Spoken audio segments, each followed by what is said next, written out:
Alright, let me tell you about my life and how I managed to stay true to myself despite the constant criticisms from my ex-husband, FY, and my mother-in-law, Susan. I'm Zara, a 32-year-old woman, and I'm proud of my career in pottery. It's not the typical 9-to-5 job, but it's my passion, and I absolutely love what I do. Sure, I might not be rolling in money like some of my friends, but I've achieved success in my niche, and that's what matters to me. Avi and Susan, on the other hand, never really understood my work. They thought it was childish and not a real job. Whatever that means, it was disheartening to hear them make snide comments about my passion, but I refused to let it get to me. Pottery is more than just a job to me. It's a form of art, a way to express myself, and I take pride in creating unique pieces. But FY and Susan didn't see it that way. They thought I should be doing something more professional and respectable. It didn't help that Susan, due to her physical disability, had to live with us. I tried my best to be understanding and accommodating, but it was hard when she kept judging my choices and making me feel inadequate. FI wasn't much better. He would often bring up the fact that my friends were all high-earning professionals while I was just playing around with clay. It hurt to hear him belittle my passion like that. One day, we had a conversation that still stings. I was talking to some of my friends the other day, and they were discussing their wives' careers, FY said. Oh, what were they saying? I asked. Most of their wives have high-paying jobs and successful careers. It got me thinking about us. What do you mean? I mean, compared to them, your career is a bit, well, odd. Working with pottery and all that. It's not exactly the typical high-paying job. Are you saying my job is less valuable just because it doesn't make as much money? No, that's not what I meant. I just meant that it's a bit embarrassing sometimes when people ask what you do, and I have to tell them you're a potter. Embarrassing? You're embarrassed by my passion and my hard work. It's not like that. I'm proud of you and what you've achieved. It's just that sometimes I wish you had a more conventional job. So, you're saying you'd rather I give up my passion and do something I don't love just to fit into your idea of a perfect wife. I just wish people would see how amazing you are and not judge you based on your job. But you're the one judging me, FY. You're the one who's embarrassed by my career. I guess I just wish people would see it the way I do. It was a lame excuse for an apology or trying to be supportive as he was claiming. Stupidly, at the time, I let it slide. I regret doing that because later on, I learned how he really felt about it. One evening, I had just finished working on a particularly intricate pottery piece when I overheard FY and Susan talking in the living room. Their voices were hushed, but I could still make out what they were saying. FI chuckled and said, "Can you believe she spends all day playing with clay? I mean, come on, that's not a real job." Susan joined in, "I know, right? It's like she's stuck in some child's playtime while the rest of us are out there making a real living." Their words stung, and I felt my heart sink. I knew they didn't understand my passion, but to hear them belittle my job behind my back hurt more than I expected. I took a deep breath and decided to confront them. Walking into the living room, I put on a brave face and said, "Hey, I couldn't help but overhear your conversation.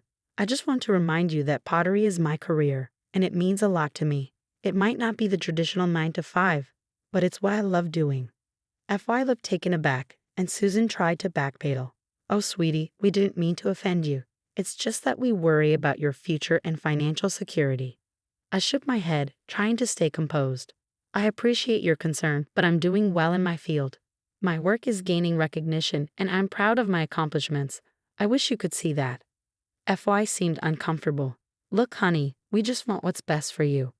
We're not trying to put you down, but we worry about the stability of your job." I sighed, feeling a mix of frustration and hurt.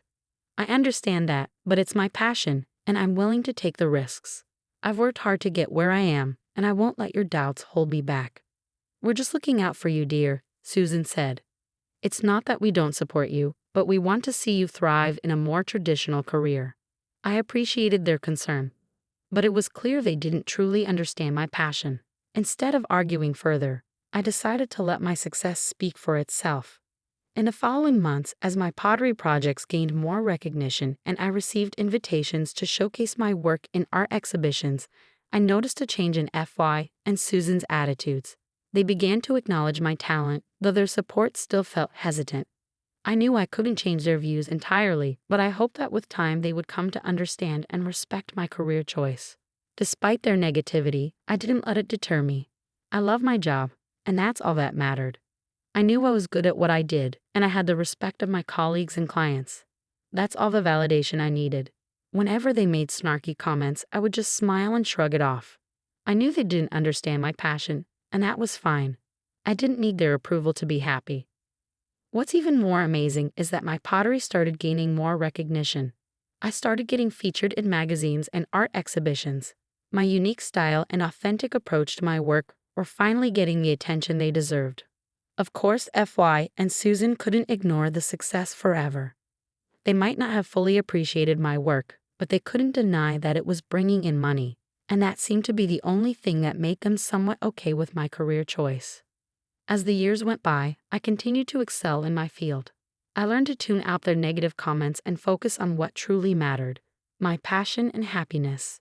It wasn't always easy, but I was determined to stay true to myself. I had my ups and downs, but my dedication and hard work paid off. I was able to carve a niche for myself in the pottery world, and I couldn't have been prouder. Well, guess what, folks? All of my hard work and dedication paid off. Let me tell you what happened next. After all that hard work, I finally got a major investor interested in my pottery. I was over the moon. The investor told me he'd pay me $33,000 a week for my work, and I was thrilled. That's some serious cash. I couldn't wait to share the news with FY and Susan. I thought they'd be proud of me and finally see the value in what I do. When I got home, I was practically bursting with excitement. Hey guys, you won't believe what happened today. I got a big break in my pottery career. Remember that investor I was telling you about? Oh right, that guy. What happened? FY asked. Well, he said he'd pay me $33,000 a week for my work. $3,000? That can't be right, Susan scoffed. No, let me finish. He said $33,000. $3,000 as a salary is a joke, Zara. How ridiculous. No, it's not a joke. Pottery is my passion, and this investor sees the value in my art. It's a real opportunity for me. A real opportunity. Come on, Zara. This is ridiculous. You need to be realistic. You'll never make it big with pottery. They were getting on my nerves, trying to speak over me and diminish my accomplishments. For some reason, they just didn't want to hear me when I wanted to tell them I'd be making $33,000 per week. They kept cutting me off, assuming it was my monthly or yearly salary, and boy, were they not impressed. They started shouting at me, telling me that my job was stupid and useless. Can you believe that? It was like a punch to the gut. It's not about making it big or being rich. I love what I do, and this offer means I can sustain myself doing what I'm passionate about. Sustain yourself? You're 32, Zara. It's time to grow up and get a real job, not some childish pottery nonsense. Their harsh words stung, but I knew better than to let them affect me. It's not childish nonsense. Pottery is a legitimate career, and I've worked hard to get to where I am. Why can't you just support me? Because we know better, Zara. You're wasting your time and talent on something that will never work out. You don't understand. This is my passion, my dream. I thought you both would be happy for me, but all you do is belittle my work. Your work will never be enough. You should focus on something more practical and profitable. This is my life, and I won't let you two dictate what I should do. I'm proud of my career, and I won't let your negativity bring me down. Well, good luck with your little pottery fantasy, but don't come crying to us when it all falls apart. They went on about how they had to be honest about where our relationship stood now that I wasn't making the big bucks. I couldn't believe what I was hearing. All this time, they never really appreciated the hard work I put in or how much I loved what I did. I felt so unappreciated and hurt. It's not like I was trying to be rich or anything. I just wanted them to understand and support me, but instead they were just focused on the money and couldn't see the passion and fulfillment my work brought me. Then they said something I would never forget. FY and Susan told me they didn't care about our relationship anymore because I might not make as much money as they expected. It was like they were putting a price tag on our marriage. Look, Zara, we've been thinking about this for a while now. If you're not going to be making the money we thought, then there's no real reason for us to stay together, FY said. That's right, Susan added. We can't be associated with someone who's going to be struggling financially. It's just not acceptable. Are you serious? You want a divorce just because of money. It's not just about money, but it's a big part of it. I mean, I've been wanting a divorce for a while. but I thought your income would at least make things easier for me financially. I can't believe you're doing this. I thought we had a real connection, a real relationship. Well, relationships change, honey, and if you can't provide the lifestyle we want, then there's no point in staying together. So it was all about money for you too. You never really cared about me, just what I could bring to the table. I mean, it's not the only factor, but it's a significant one, FY admitted. I can't believe I married someone who values money more than love and connection. I'm disgusted. Love doesn't pay the bills, Zara. You'll understand that one day. Well, I'd rather have love and passion for my work than a marriage based on materialism and greed. Fine, have it your way. I'll file for divorce and we can all move on with our lives. Good riddance.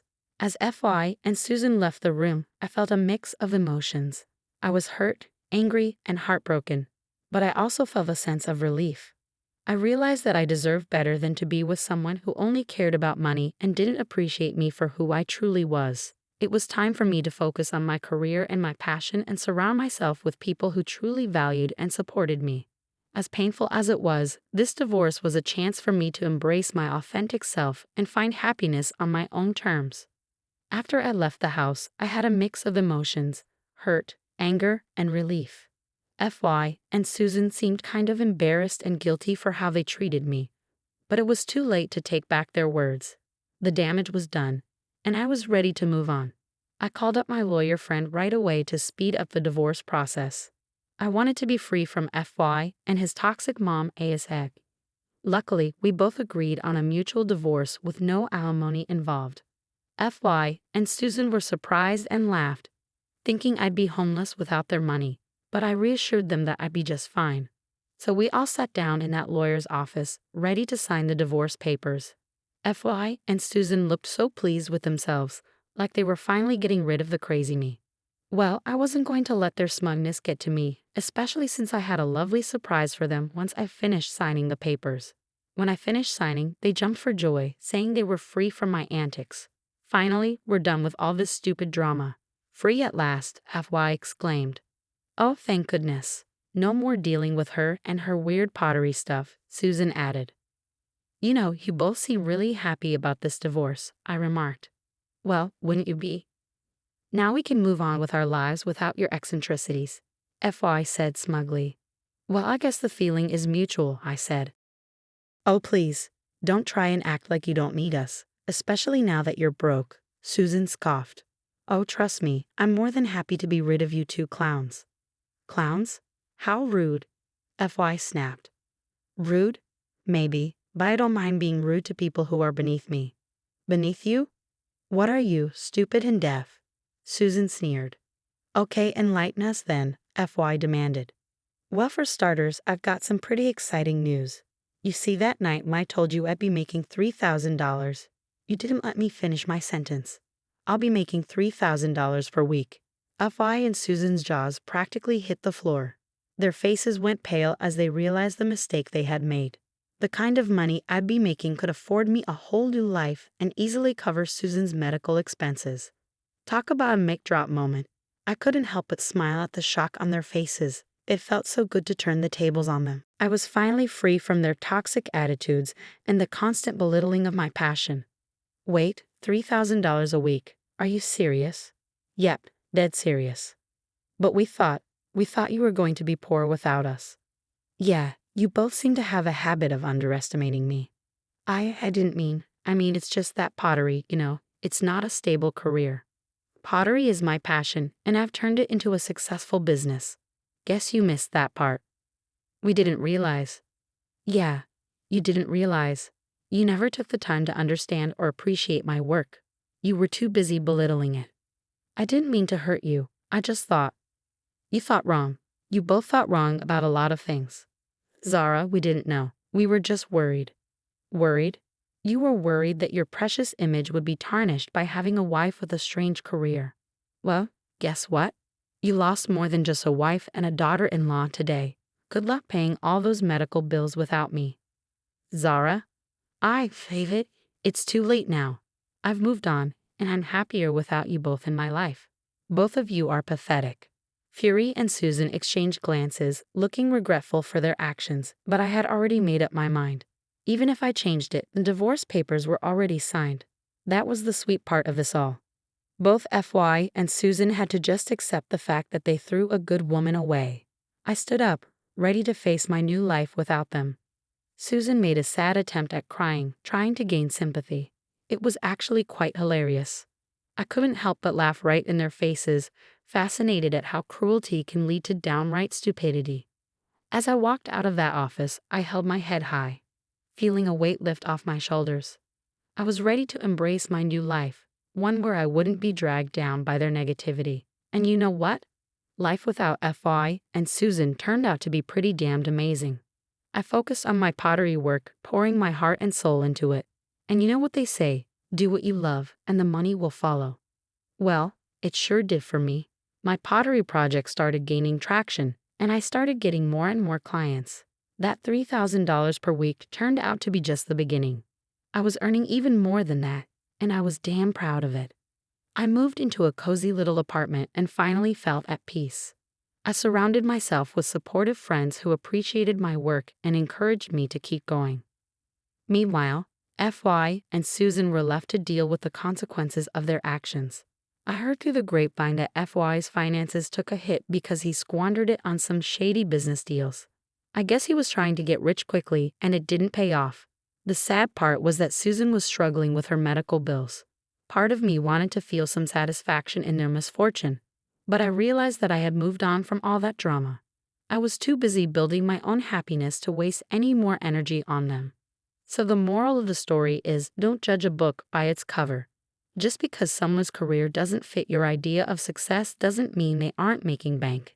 And sometimes the people who look down on you end up eating their words. Life is too short to be weighed down by toxic people.